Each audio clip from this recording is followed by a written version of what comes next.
सत श्री अकाल, नमस्कार, आदाब। पंजाबी रेडियो और पंजाबी टीवी यूएसए देख और सुन रहे सभी साथियों का स्वागत है इस समय के विशेष program beyond the headlines with Mandeep Punia में। हर रोज की तरह प्रोग्राम में पूनिया जी का साथ होता है और देश विदेश के साथ जुड़ी हुई अहम खबरों पर होती है बातचीत। सबसे पहले करते हैं पूनिया जी का प्रोग्राम में स्वागत। बहुत बहुत स्वागत है पूनिया जी। जी, नमस्कार, सत श्री अकाल, आदाब। नमस्कार, सत श्री अकाल, आदाब। रुख खबरों का करेंगे। सबसे पहले हॉर्मुज़ स्ट्रेट का ज़रा आप हाल बताइए। वहाँ से जो तस्वीरें आ रही हैं, वो सबको हैरान परेशान कर रही हैं। जहाज़ जलते हुए नज़र आ रहे हैं। हाँ, आज स्ट्रेट ऑफ हॉर्मुज से जो विजुअल्स आए हैं, वो काफ़ी परेशान करने वाले हैं। हॉर्मुज स्ट्रेट के पास एक तेल टैंकर में आग लगने के कारण उस पर सवार 24 भारतीय नाविक फंस गए थे, जिन्हें नेवी ने बचा लिया है। शुरुआती रिपोर्टों में जहाज पर हमले की आशंका जताई जा रही है, हालांकि इसकी आधिकारिक पुष्टि नहीं हुई है। इस बीच ईरान ने घोषणा की है कि उसने फिलहाल इसराइल के खिलाफ अपनी मिलिट्री कार्रवाई को रोक दिया है। हालांकि उसने चेतावनी दी है कि अगर इजराइल ने फिर से लेबनान और बाकी इलाकों पर हमला किया तो उसे पहले से ज्यादा सख्त जवाब दिया जाएगा। दूसरी ओर अमेरिका युद्ध विराम और शांति समझौते की कोशिशों में जुटा हुआ है। अमेरिकी राष्ट्रपति डोनाल्ड ट्रंप ने दावा किया है कि इजराइल और ईरान दोनों संघर्ष रोकना चाहते हैं और अंतिम समझौते को लेकर बातचीत आगे बढ़ रही है। उन्होंने यह भी कहा कि समझौता होने तक ईरान पर लगी नाकेबंदी जारी रहेगी। हालात को देखते हुए भारत सरकार ने ईरान में मौजूद भारतीय नागरिकों को जल्द से जल्द वहां से निकलने की सलाह दी है। विदेश मंत्रालय ने कहा है कि क्षेत्र की सुरक्षा स्थिति पर लगातार नजर रखी जा रही है और जरूरत पड़ने पर भारतीयों की मदद के लिए जरूरी कदम उठाए जाएंगे। तो आज जो विजुअल्स आए वो काफी भयानक थे, एक्स के ऊपर पोस्ट भी किए गए। इसराइल में भी वेस्ट बैंक के इलाके में इसराइल ईरान की मिसाइलें धसी हुई दिखाई दी। लोग उन मलबों के पास गए हुए थे।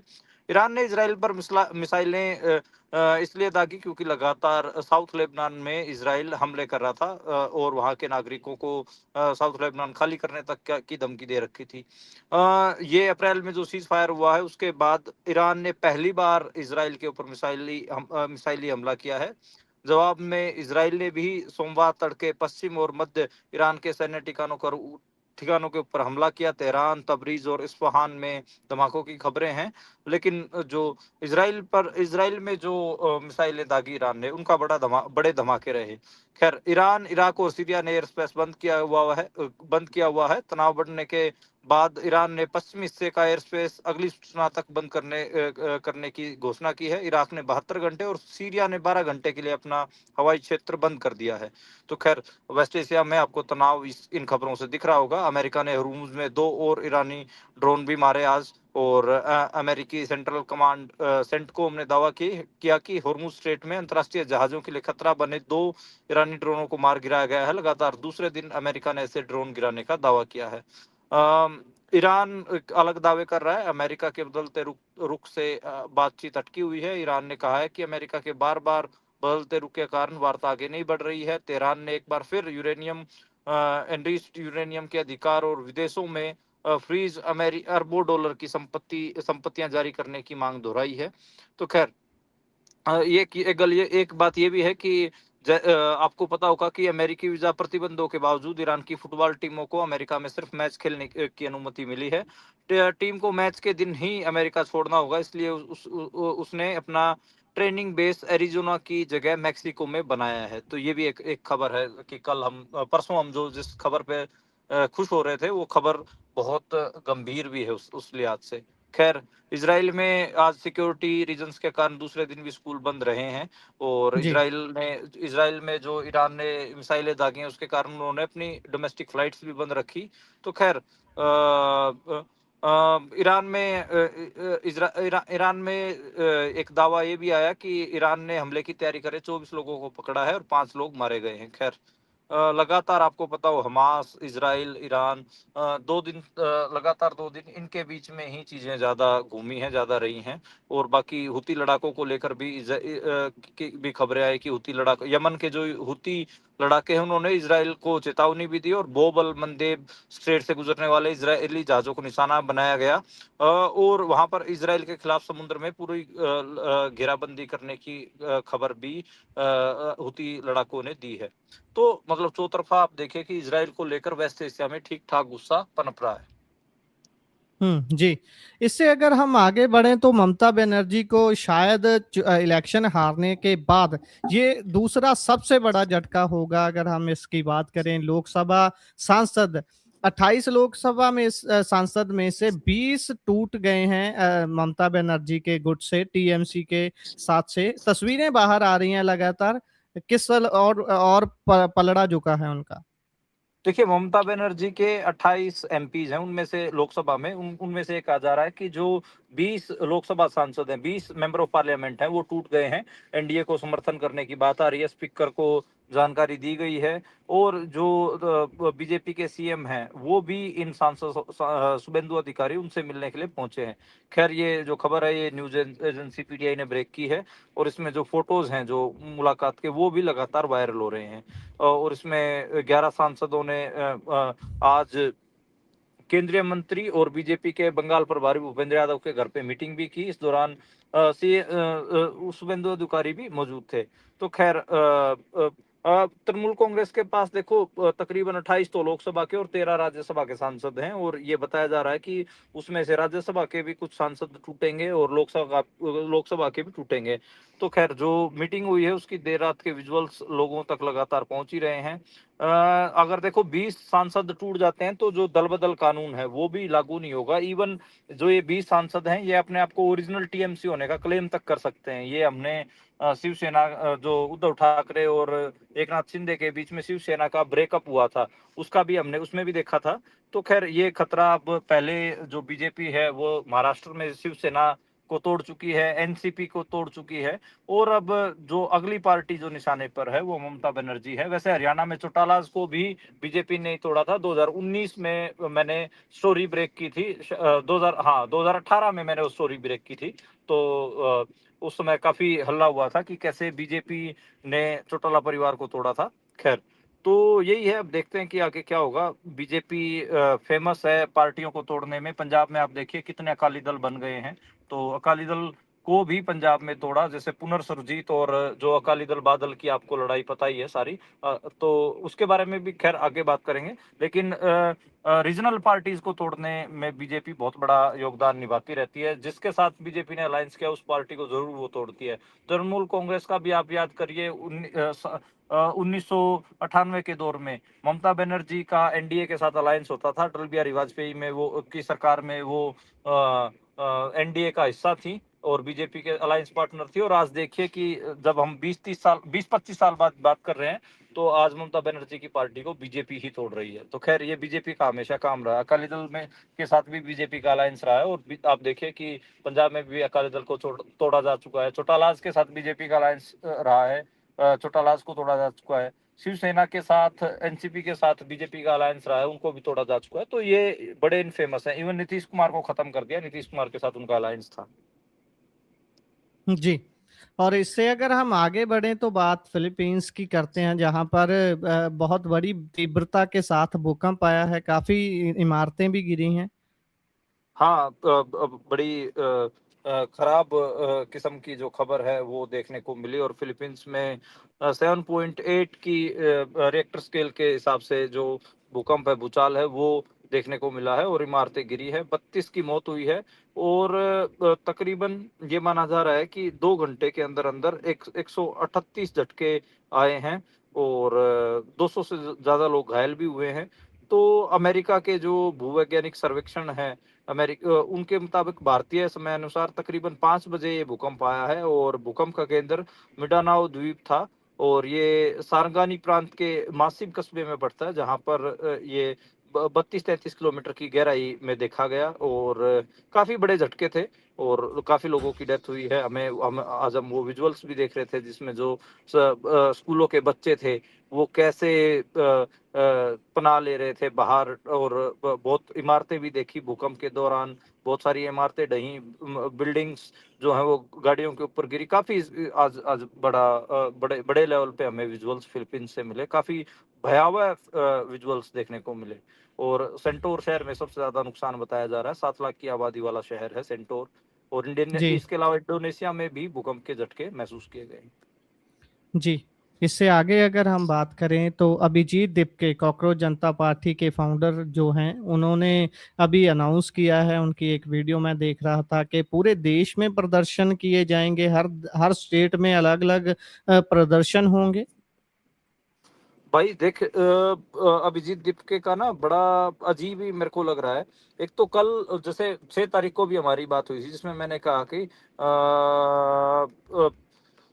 अ, ये बड़ा ना अजीब है, अजीब इस सेंस में है कि अ, अभिजीत दीपके को एक तो 6 जून को आंदोलन खत्म नहीं करना चाहिए था जंतर मंतर को, कम से कम वहां पे पक्का एक मोर्चा लगा के रखना चाहिए था, ताकि अगर उसको आंदोलन फैलाना भी था तो एक बेस जंतर मंतर बना रहता। एक तो वहां पे वो आंदोलन खत्म करके भाग गए, ठीक है। अब दोबारा उन्होंने कहा कि हम 1 हफ्ते का अल्टीमेटम देते हैं शिक्षा मंत्री का इस्तीफे का। अगर 1 हफ्ते बाद ना दिया तो फिर वो कह रहा है कि हम सूबेवार जाएंगे, तो सूबा वाइज मेरे को नहीं लगता कि उनको कोई ऐसा बुलारा मिलेगा। मान लो कि अगर बात करें हरियाणा में ही वो आंदोलन करने आए, पंजाब में आंदोलन करने आए, राजस्थान में, तो उनको इतनी बड़ी संख्या में लोग जो जेनजीज हैं वो एकजुट नहीं दिखेंगे। ये बड़ा मतलब शहरी किस्म का आंदोलन था, जिसको हम बोलते हैं ना कि अर्बन सेंट्रिक मिडिल क्लास के नौजवानों का आंदोलन था ये। कोई मतलब ऐसा इस देश में भी भांति भांति के जेनजीज हैं, ये बात जी समझिए। भांति भांति के जेनजीज से जब मैं कह रहा हूँ कि लद्दाख का जेनजी है वो अभी स्टेट उड़ के प्रोटेस्ट करके हटा है। आप देखिए कि उससे पहले कश्मीर का जो जेनजी था वो अपने स्टेट हुड के लिए लड़ाई लड़ रहा था, उसका आर्टिकल 370 के खिलाफ लड़ाई चल रही थी, इंटरनेट शटडाउन रहे, बहुत बड़े लेवल पर क्रैकडाउन हुए वहां पर, इवन एनकाउंटर्स भी हुए हैं। तो वो एक अलग किस्म की चीजें देख के हटा है। पंजाब का जेनजी है वो साल 2023 में अमृतपाल सिंह वाला जो है मूवमेंट देख के हटा है। और इसके अलावा भी पंजाब में बहुत सारे मूवमेंट्स में जेनजीज की अलग किस्म से शमूलियत रहती है, तो वो उसके अलग किस्म के हैं। तो भांति भांति के जेनजी है देश में, एक किस्म के जेनजी नहीं है। जो ये कोकरोच जनता पार्टी का फिनोमिना है, इसको जब आप बहुत गहराई से देखेंगे तो ये कहीं ना कहीं अर्बन मिडिल क्लास के नौजवानों का आंदोलन है। और उन इसीलिए इनको थोड़ा जो hunगारा है, जो क्या कहें कि मीडिया कवरेज है वो ज्यादा मिली नेशनल मीडिया में। अब देखिए जी कि लद्दाख का जेनजी कोई प्रोटेस्ट कर रहा होता, इवन वो तो बहुत बड़े प्रोटेस्ट थे, हजारों की संख्या में जेनजी सड़कों पे उतरे थे लद्दाख में, लेकिन आप बताइए कि कितनी मीडिया कवरेज देखने को मिली। इसकी तो बहुत ज्यादा हो रही है, उसकी तो इतनी कवरेज नहीं थी। तो ये एक मतलब मैं इस मामले में मानता हूँ कि अभिजीत दीपके जो कह रहे हैं कि हम अलग अलग राज्यों में जाएंगे, शहरों में जाएंगे, आंदोलन करेंगे, इनको कोई ज्यादा hunगारा मिलेगा नहीं। जो इन्होंने नीट सीबीएसई को लेकर एजुकेशन इसको लेकर जो आंदोलन किया, अच्छी बात है, करना चाहिए, लेकिन इनको जितना hunगारा, जितना हम सोच रहे थे, उतना उसको जेनजीज ने सपोर्ट नहीं किया है। और जैसे मैंने कहा कि भारत में जेनजीज एक जैसे नहीं है, अलग अलग किस्म की ऑब्जेक्टिव रियलिटीज के बीच में अलग अलग अलग ऑब्जेक्टिव हालतों वाले जेनजीज हैं। तो और ये मतलब जैसे ये जेनजीज ऐसे हैं जिनको ना अपना हिस्टोरिकल बैकग्राउंड पता है, ना कुछ और पता है, एक पॉपुलर जो लैंग्वेज होती है शहरी, उसी में ये बात कर रहे हैं। अब पंजाब में जी आएंगे तो देखिए ऐसे ही सिंबलाइजेशन आप देखिए आम आदमी पार्टी की थी, लेकिन पंजाब में आप देखिए कि एक डिबेट उसके बर्क्स उसारी जा रही है कि भाई हम कोई कोकरोच नहीं, हम तो शेर पुत हैं, ठीक है। जी हम तो कई लोग कह रहे हैं कि हम बाज हैं, गुरु साहब के बाज हैं हम। कई लोग गुरु साहब के अपने अपने आप को अनुयायी कह रहे हैं। बहुत अलग अलग किस्म की इंटरप्रिटेशन पंजाब में है। एक पॉपुलर जैसे आम आदमी पार्टी का था, आप याद करिए कि दीप सिद्धू ने जैसे एक हाथ में झाड़ू पकड़ के, एक हाथ में श्री साई पकड़ के झाड़ू को नीचे किया था, तो उससे बहुत क्लियर हो गया था कि हमारे जो सिंबल हैं वो गुरु साहिब या फिर सिख रिलीजन से जो लड़ने का जो इतिहास है अन्याय के खिलाफ, उससे निकले हुए हमारे सिंबल है। तो वो एक रिजेक्शन थी। अगर आप क्लासिकल लिटरेचर में देखेंगे तो आपको यूरोप जाना पड़ेगा। यूरोप में फ्रेंच काफ्का का द मेटामॉर्फोसिस याद करिए, 1915 में लिखा हुआ नोवेल। उसमें जो ग्रेगोर सेमोर है, वो उसमें सुबह उठता है तो कॉकरोच बना हुआ मिलता है, बड़े वाला कॉकरोच, हालांकि ये छोटा कॉकरोच, ये छोटे कॉकरोच है, वो बड़ा कॉकरोच बना हुआ मिलता है। तो उसमें आप जी देखोगे तो उसको फिक्र ये होती है कि अब बताओ कमाएगा कौन, नौकरी पे कैसे जाऊंगा मैं, या फिर समाज भी उसके बारे में ऐसी फिक्र करता है कि बताओ ये कमाए खाएगा कैसे। तो उसमें ना जी मतलब वो कॉकरोच बन गया है, उसको लेकर कोई फिक्र नहीं है कि भाई कॉकरोच क्यों बना और इससे बाहर कैसे आ सकता है। सब उसके कमाने खाने के ऊपर फिक्र कर रहे हैं, फिक्रमंदी कर रहे हैं। तो कॉकरोच अगर जो पहली बार लिटरेचर में इस्तेमाल हुआ, जैसे फ्रेंच काफका ने किया 1915 में, तो उस लिहाज से तो कोई बहुत ऐसे दमदार सिंबल नहीं है, बल्कि जैसे पैरासाइट कहा गया, कॉकरोच कहा गया भारतीय बेरोजगार नौजवानों को, तो पहली रिजेक्शन तो यही आनी थी कि पैरासाइट, आप मूवी देख लीजिए कम से कम। पैरासाइट तो वो होते हैं, अडानी टाइप सेक्शन होता है जो लोगों की जमीनों को एक एक रुपए में सरकार से दान ले लेता है। हसदेव अरण्य जैसे जो जंगल है बड़े बड़े, उनमें माइनिंग के लिए उन जंगलों को कटवा देता है, किसानों की जमीनों के ऊपर नजर रखता है, उनको छीनना चाहता है। इस किस्म का सेक्शन पैरासाइट होता है। पैरासाइट आम नौजवान नहीं होता, और कॉकरोच भी आम नौजवान नहीं होते। खैर, उसका रिजेक्शन नहीं आया। पंजाब में तो पूरी, मैं जैसे आपको कह रहा हूँ कि अलग अलग सूबों में जो आइडेंटिटीज हैं, जैसे हरियाणा में भी जो नौजवान है वो अपने आप को शेर के साथ या फिर तगड़ा होने के, चित्ता, जैसे हमारे जेंजीज का एक नया स्लैंग बहुत चलता है हरियाणा में, चित्ता बालक है, ठीक है, तो वो तो अपने आप को चीते से मतलब वो कर रहे हैं। तो कॉकरोच कैसे मानेंगे? बहुत बहुत चीजें हैं कि आपकी जो हिस्टोरिकल कंटिन्यूटी है, आप कैसे अपने आप को देखते हैं, तो वो एक मामला है। खैर, मुझे लगता है कि अगर आप अभिजीत दीप के अर्बन सेंटर्स में घूमे, चेन्नई, बेंगलोर, बॉम्बे, दिल्ली, तो उनको ज्यादा रिस्पॉन्स मिलेगा। भारत के सूबों की, अलग अलग सूबों की अलग अलग लिव्ड रियलिटीज हैं, अलग अलग सूबों के अलग अलग नौजवानों की अलग अलग कहानियां हैं, तो वो मुझे लगता है कि इस कॉकरोच थिंक वाली चीज में फिट नहीं होंगे। जी। और इससे अगर हम आगे बढ़ें तो मणिपुर हिंसा की बात करते हैं। इतने लंबे समय से वहाँ पर हिंसा छिड़ी हुई है, लगातार वहाँ से अलग-अलग परेशान करने वाली खबरें आती हैं। इतने समय हो जाने के बाद भी अभी तक जो आंकड़ा सामने आ रहा है, 43,000 से ज़्यादा लोग हैं जो अभी भी बेघर हैं, और 700 से ज़्यादा लोग जिन्होंने अभी तक जानें गँवा दी हैं। देखिए, ये बड़ा अजीब है कि जो बचाने के लिए जो कैंप्स लगते हैं, जिनको हम राहत शिविर के तौर पे नाम लेते हैं, जो टेंट्स लगाए जाते हैं कि जो लोग बेघर हो गए हैं उनको वहां बसा दिया जाता है। अब एक आरटीआई लगाई गई। उस आरटीआई आवेदन में मणिपुर के जो होम मिनिस्ट्री है उससे पूछा गया कि भाई क्या कितनी डेथ हुई है, तो बताओ। तो उन्होंने बताया कि राहत शिविर के अंदर 731 डेथ्स हुई हैं, 43,000 से ज्यादा लोग अभी भी बेघर हैं। तो ये एक बड़ी, मतलब कहीं ना कहीं कह सकते हो नंबर से सबसे ज्यादा जो चूड़ाचांदपुर जिला है उसमें सबसे ज्यादा मौतें दर्ज की गई हैं, 248। फिर उसके बाद बिष्णुपुर है 151, कांगपोकपी है 128, इम्फाल वेस्ट है 94, काकचिंग 60। तो ऐसे मतलब और बाकी जिलों में भी मौतें हैं। सबसे ज्यादा प्रभावित चूड़ाचांदपुर है। तो खैर, जो आरटीआई है ये बड़ा ही इससे जो खबर निकल कर आई है वो बहुत भयावह है कि इवन मतलब जो लोग घरों से बेदखल हुए, उनमें भी 731 लोगों की जो कैंप्स लगे हुए हैं, बचाव कैंप्स लगे हुए हैं, उनमें डेथ हो जा रही है। तो एक बड़ी खबर है। और मणिपुर की जो तस्वीरें हैं, आपको पता ही है कि इंडियन मीडिया कभी नहीं दिखाता है। मणिपुर तो साल 2023 से ही जल रहा है और वहां पर अभी तक जो नॉर्मलसी है वो वापस नहीं आई है। काफी परेशान करने वाली खबरें हैं। जी, बिल्कुल। इससे आगे बढ़ें तो खबर राजस्थान से है। भाजपा के एक विधायक ने इस्लामपुर नाम की जगह का नाम बदल के श्री रामपुर रखने की सिफारिश की है। हाँ, लेकिन मजेदार बात ये है कि उस गांव के लोग ही उसके खिलाफ खड़े हो गए। ये गांव है राजस्थान के झुंझुनू जिले का, उस गांव का नाम है इस्लामपुर। उसका नाम बदलने के लिए जो वहां का विधायक है राजेंद्र बाबू, वो कह रहा है कि इसका नाम श्री रामपुर किया जाए। तो उसके खिलाफ जिला कलेक्टरेट पे उस गांव के लोग ही पहुंच गए, और उन्होंने कहा जी, कि गांव का ना तो नाम बदलने की जरूरत है, ना सरकार को सांप्रदायिकरण यानी कि फिरका प्रस्ती फैलाने की जरूरत है।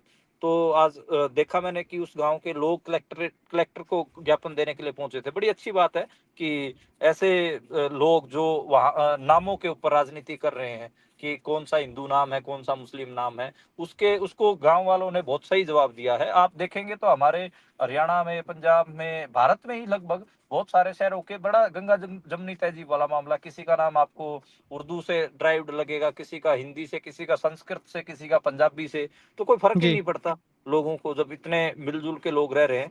तो खैर, देखते हैं कि स्थिति क्या बनती है, लेकिन राजेंद्र बांबू के खिलाफ वहाँ की जो आबादी है, उस गाँव के जो लोग हैं, वो खड़े हुए हैं। देखते हैं कि सरकार अपने विधायक के साथ खड़ी होती है या गाँव वालों के साथ खड़ी होती है। मुझे लगता है कि सरकार वहाँ पर फिरका परस्ती तो फैलाएगी, क्योंकि भजनलाल शर्मा खुद आरएसएस के पिट्ठू रहे हैं, जो वहाँ के मुख्यमंत्री हैं बीजेपी के, और वो उनको रखा भी इसलिए गया है कि इस किस्म की चीज़ें करें। तो एक डर तो है कि शायद गाँव वालों की जो वॉइसेज़ हैं, उनको जो मौके की हुकूमत है, वो शायद नकार दे। जी, बिल्कुल। इससे आगे अगर बढ़ें तो अमृतपाल की पार्टी में विधायक जो हैं मनप्रीत तैयारी, वो अमृतपाल की पार्टी में शामिल होने जा रहे हैं और ये भी खबर है कि उनको बड़ी ज़िम्मेदारी दी जा सकती है। देखिए, लुधियाना के दाखा हल्के से विधायक है मनप्रीत सिंह अयाली। आपको पता होगा कि सिर्फ 3 विधायक 2022 में अकाली दल के जीते थे, उनमें से एक मनप्रीत सिंह अयाली थे। कल चंडीगढ़ प्रेस क्लब में उन्होंने अकाली दल वारिस पंजाब दे यानी कि अमृतपाल सिंह की पार्टी में शामिल होने की घोषणा की है। मनप्रीत अयाली ने हाल ही में अकाली दल पुनर्सुरजीत से इस्तीफा दिया था और कयास लगाए जा रहे थे कि वो आम आदमी पार्टी भी ज्वाइन कर सकते हैं, लेकिन उन्होंने खबरों को बिल्कुल ऐसे विराम दिया और आज वो दाखा में अपने वर्कर्स से लगातार मिल रहे थे। उनके वर्कर्स के साथ उनकी एक फोटो भी आई। इसके अलावा मनप्रीत सिंह अयाली की जो बातचीत है वो अमृतपाल की पार्टी के जो मेंबरान हैं, उनके पिताजी हैं तरसेम सिंह, उनसे भी बातचीत हुई और अमृतपाल के पिताजी तरसेम सिंह ही उनको पार्टी में ज्वाइन करवाएंगे। तो खैर, आपको बता दें कि मनप्रीत अयाली ने कोशिश की है कि उनके दाखा हल्के में आसपास जिला परिषद और ब्लॉक समिति के जो चुनाव हुए हैं, उनमें उनको भी अपने काबू में रखे और उनको मतलब अपने हल्के को उन्होंने बहुत स्ट्रांगली डिफेंड भी किया। खैर, आपको ध्यान हो कि बेदबी के मुद्दे के ऊपर प्रधान सुखबीर सिंह बादल से उनकी दूरियां हुई थी अकाली दल में और दोनों ने एक दूसरे के खिलाफ जमकर बयानबाजी की थी। उसके बाद वो पुनर्सुरजीत में चले गए थे। पुनर्सुरजीत का कोई भविष्य ना देखते हुए उन्होंने उसको छोड़ दिया था और अब बात आ रही है कि अब वो अपने समर्थकों के साथ शामिल हो सकते हैं वारिस पंजाब दे। उन्होंने एक स्टेटमेंट भी पिछले दिनों दिया था, जब उनको बहुत ऐसे पूछा जा रहा था कि क्या आप आम आदमी पार्टी में शामिल हो सकते हैं, तो मनप्रीत अयाली ने कहा था कि नहीं नहीं, वो दिल्ली की पार्टी में शामिल नहीं होंगे, दिल्ली वालों की पार्टी में शामिल नहीं होंगे, वो पंजाब की ही किसी पार्टी में शामिल होंगे। तो खैर, उन्होंने क्लियर नहीं किया था, लेकिन आज चीजें क्लियर हो गई हैं, क्योंकि कल चंडीगढ़ प्रेस क्लब में प्रेस कॉन्फ्रेंस भी होने हैं, वहीं पर वो ज्वाइन करेंगे। तो खैर, तैयारियां सारी चल पड़ी हैं। दाखा से बहुत सारे जो उनके वर्कर्स हैं, उन्होंने चंडीगढ़ की तरफ चाले पा दिए हैं। जी, जी। इसी से आगे बढ़ें तो आज पंजाब में अलग-अलग जगहों पर किसानों ने प्रदर्शन किए हैं, पुतले फूँके हैं सरकार के। हाँ, आज पंजाब भर में किसान संगठनों ने केंद्र और पंजाब सरकार के खिलाफ प्रदर्शन किया है। सरकारों के पुतले फूके हैं। किसान नेताओं ने आरोप लगाया है कि किसानों को लगातार कई गंभीर समस्याओं का सामना करना पड़ रहा है, लेकिन सरकारें उनकी मांगे नहीं मान रही हैं और ना उनके ऊपर ध्यान दिया है। अमृतसर जिले की बात करें तो आज गोल्डन गेट, रैया, जंडियाला गुरु, मेहता चौक, कत्थू नंगल टोल प्लाजा, मजिठा, खतराए कला, रमदास, गग्गो महल, अजनाड़ा, लोपो के खासा, इन सारे इलाकों में विरोध प्रदर्शन देखने को मिले। किसान नेता स्वर्ण सिंह पंदेर ने कहा है कि पूरे देश में अभी पंजाब समेत कई देश के हिस्सों में यूरिया खाद की भारी कमी है। किसानों को समय पर खाद उपलब्ध नहीं हो रही है और कई जगहों पे उन्हें मजबूरी में जो प्राइवेट प्लेयर्स से महंगी खाद खरीदनी पड़ रही है। उन्होंने ये भी आरोप लगाया कि जो खेती बाड़ी से जुड़ी हुई जरूरी चीजें हैं, उनको दुकानदार आप उससे अधिक पैसे में उनको बेच रहे हैं। इसलिए कृषि विभाग और सरकार की नीतियों को लेकर उन्होंने सवाल उठाए। उन्होंने ये भी कहा कि किसानों की जो लागत है वो लगातार बढ़ रही है। डीजल, रसोई गैस, ये सीधे किसानों के ऊपर असर डाल रही हैं और खाद बीज भी महंगा हो रहा है, उनको उनको किल्लत भी है। तो उसको लेकर उन्होंने आज आंदोलन किया और चेतावनी दी है कि अगर केंद्र सरकार और सूबा सरकार खाद बीज और किसानों की लागत की ओर ध्यान नहीं देगी तो वो और भी बड़े आंदोलन करेंगे। आज तकरीबन शाम 5 बजे तक किसानों ने आंदोलन किए हैं और पंजाब भर में हमें इसकी आहट देखने को मिली। अलग अलग जगहों पे अलग अलग जो किसान संगठन हैं, उन्होंने काफी संख्या में किसानों ने इकट्ठे होकर सरकारों के पुतले फूके हैं। इसी के साथ प्रोग्राम का समय यहाँ समाप्त होता है। आप जुड़े जानकारियाँ साझा की, बहुत-बहुत धन्यवाद। धन्यवाद, धन्यवाद गुरप्रीत।